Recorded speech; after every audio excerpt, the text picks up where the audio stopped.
نبوت محمدی سے جڑا ہوا ہے، اور اس مدرسے کا دوسرا سرا انسانی زندگی سے جڑا ہوا ہے، اور انسانی زندگی کے تغیرات بے شمار ہیں، تغیرات کی تعداد نہیں ہے، تقاضے بے شمار، زندگی کی تبدیلیاں بے شمار، زندگی کی ضرورتیں بے شمار، لامحدود، اور زندگی رکنے کا نام نہیں ہے، تھمنے کا نام نہیں ہے، ٹھہرنے کا نام نہیں ہے۔ زندگی اگر آرام کرنے لگ جائے تو اس کو موت کا نام دیتے ہیں، اور یہ مدرسے زندگی سے جڑے ہوئے ہیں، یہ زندگی کی قیادت کے لیے برپا کیے گئے ہیں، یہ انسانی زندگی کی رہنمائی کا ذمہ لیا ہے۔ یہ مدرسے، یہ مکتب، یہ انسانی زندگی کی رہنمائی کا فریضہ انجام دے رہے ہیں۔ اس نے آگے بڑھ کر اس ذمہ داری کو قبول کیا ہے، اس لیے مدرسے کی چھٹی نہیں ہے، اہل مدارس کی چھٹی نہیں ہے۔ اگر یہ چھٹی پر چلے جائیں، اگر یہ آرام کرنے لگ جائیں تو پوری دنیا کی انسانیت مر جائے گی، اور دنیا کا انتہا ہو جائے گا، دنیا کا زوال آ جائے گا، دنیا ختم ہو جائے گی، اللہ اس نظام کو درہم برہم کر دے گا۔ اس لیے یہ مدرسے ہمارے وجود کا سب سے بڑا ذمہ دار ہے، ضامن ہے، اس کی حفاظت کرنا ہماری ذمہ داری ہے۔ بزرگوں، آپ سمجھتے ہیں کہ دنیا کے اندر بہت سارے ادارے چل رہے ہیں، مختلف قسموں کی تعلیم ہو رہی ہے۔ ابھی کچھ دن قبل حضرت امیر شریعت دامت برکاتہم نے ہم چند اساتذہ کو مدعو کیا، اپنی خدمت میں حاضر ہونے کا حکم دیا۔ ہم لوگ حاضر ہوئے، حضرت کو کچھ مشورہ کرنا تھا، کچھ خیال ان کے دل میں آ رہے تھے کہ آخر یہ مدارس جو ہمارے چل رہے ہیں یہ کیا کر رہے ہیں، اور ان کو کیا کرنا چاہیے، ان کا مشن کیا ہے، کون سا مقصد لے کر یہ اٹھے تھے۔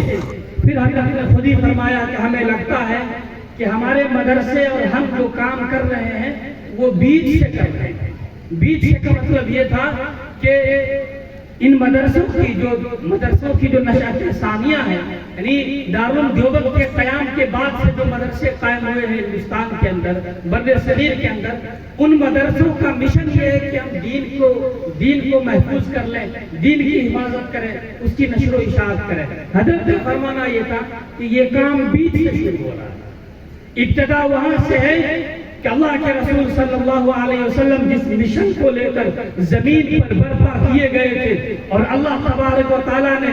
جس افراد کو، جن مومنین کو اپنا نائب اور اسسٹنٹ بنا کر زمین پر برپا کیا تھا، یعنی دنیا کی قیادت کا فریضہ دے کر جنہیں زمین پر بھیجا تھا، دنیا کی قیادت کرنے والے افراد کیسے تیار ہوں گے، اس پر غور و فکر کرنا ہے۔ آپ ذرا سوچئے کہ ہمارے مدرسے کیا کر رہے ہیں۔ حضرت نے فرمایا کہ اس پر غور کیجئے، اس پر غور کیجئے کہ وہ افراد جو دنیا کے ہر میدان میں فٹ ہو جائیں، جیسی ذمہ داری آئے اس ذمہ داری کو نبھانے والے بن جائیں۔ میدان کارزار ہو تو وہ ایک نمبر کے سپاہی ہو، مسجد میں ہو تو ایک نمبر کے عبادت گزار ہو، گھر میں ہو تو ان کے اخلاق سب سے اعلیٰ ہو، معاشرے میں ہو تو اپنی معاشرتی ذمہ داریوں کو سمجھتے ہو، جب جس میدان میں ہو اس میدان کی ذمہ داریوں کو سمجھتے ہو اور اس کو ادا کرنے کی پوری صلاحیت رکھتے ہو۔ ایسے افراد کو تیار کرنا ہمارا مقصد ہونا چاہیے، مدارس کا مقصد ہونا چاہیے۔ ہمارے مدارس اس سمت میں کام کر رہے ہیں، ہمیں ان کو کن پر غور کرنا ہے، اور اگر کر رہے ہیں تو ہمارا کردار اس میں کیا ادا ہو رہا ہے، ہم کتنا کام کر پا رہے ہیں، اس پر غور و فکر کرنی چاہیے۔ بزرگوں، آپ ذرا تصور کیجئے کہ اللہ تبارک و تعالیٰ نے جو نظام، جو مشن، جو حکومت کا نظام، جو خلافت کا نظام اپنے نبی علیہ السلام کو دیا اور ان کے ذریعے سے اس امت کے سپرد کیا، آپ کو بتائیں کہ اس مدرسے نے ایسا انقلاب دنیا میں برپا کیا کہ دنیا کی تاریخ میں اب تک چھوٹا کوئی انقلاب آیا ہو یا کوئی بڑا انقلاب آیا ہو، ان مدرسوں کا کردار اس میں نمایاں طور پر شامل رہا ہے۔ آپ اٹھائیے تاریخ، حضور اکرم صلی اللہ علیہ وسلم کی وفات ہوتی ہے، ان کے تربیت یافتہ، ان کے مدرسے کے فارغ صدیق اکبر سامنے آتے ہیں اور صرف ایک زکوٰۃ کا انکار ہوتا ہے۔ حضرت صدیق اکبر فرماتے ہیں